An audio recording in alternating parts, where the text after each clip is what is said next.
Hey YouTube. With 30 million pre-registrations already, it's clear that this upcoming title from Hoyoverse has a ton of buzz. But what exactly makes Zenless Zone Zero so special? Today, we're going to be deep diving and uncover the reasons why Zenless Zone Zero has the potential to be a massive hit and why its hype is a lot bigger than you think.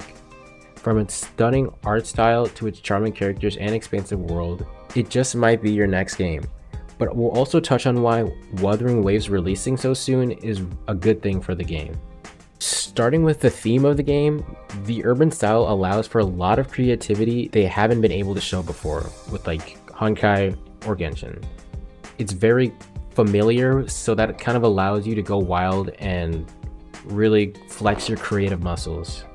The world being so familiar feeling with like its urban design, architecture, look and all that, it allows for the characters to stand out even more, which the game clearly has a huge emphasis on. It has things like brands, exciting music, more modern-y feel that makes the world feel more dynamic and like it's an actual like real thing. It's also a lot like Splatoon. Now, moving on to the characters, the first thing I want to mention is the Bang Boos. Bang Boos are free money. The mascot characters like Pikachu and post-time skip Chopper, Oda, please free my boy. In interviews, they've mentioned an emphasis on the camera angles to really highlight these characters and enhance their personality, making them feel more dynamic and things like that. Now, one huge thing is how diverse the roster is so far, and the game hasn't even released yet. One other thing is that Hoyoverse is hungry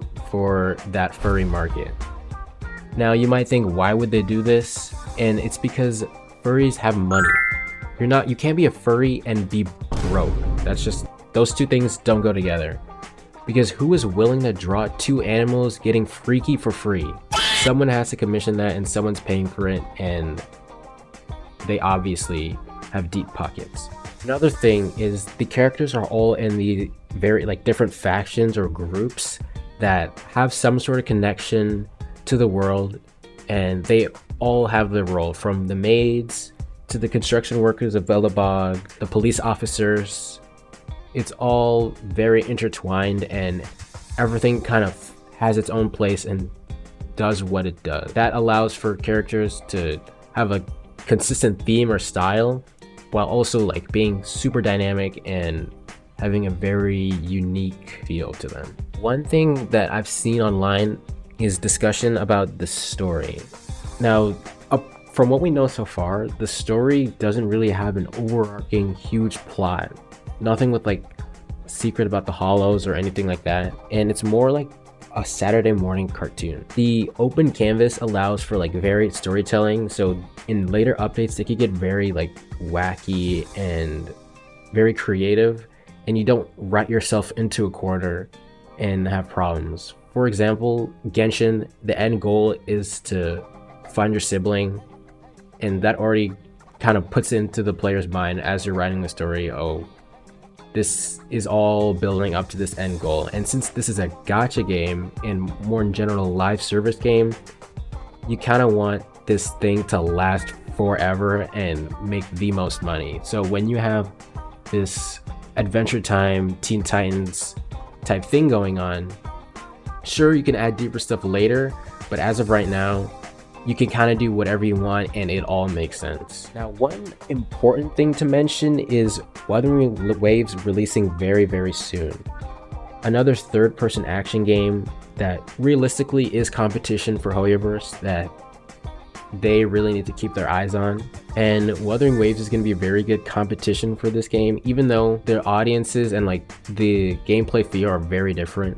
They're still third-person action games, and so that'll kind of hopefully put the flame under Hoyoverse to really kind of go hard with this game and try and make it better to compete with Wuthering Waves. People see it more as a competitor to Genshin Impact, and they're a lot more similar, but realistically, the Hoyoverse really doesn't have to do much for Genshin. They've got their players and they got a plan. They know what they're doing. I mean, hopefully we'll see. Maybe they'll change their mind. Maybe we'll get a little more than a few Mickey Mouse events and more nitpicking events, stuff like that. Because at the end of the day, like, if I were to make a comparison for this game as it is right now, it feels a lot more like Demon Slayer, where it looks good and it's okay, but that's kinda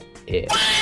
There's still a lot left to be desired, and the pretty visuals and colors can help a lot and carry it, honestly, but since it's a game, it needs a little bit more than that. And I think that's where Wuthering Waves comes into play and really kind of makes the dev team lock in and really have a concrete plan for what their idea is and what they're going to do going forward. And also with 30 million pre-registrations, that is so much and not something we usually see. So they've got the release kind of locked down. What really people are interested in seeing is how they kind of carry this forward, their updates, their characters, their banners, quality of life, all that good stuff. So I just want to make a quick video discussing this, and keep your eyes peeled for this game, and potentially we'll see where this goes.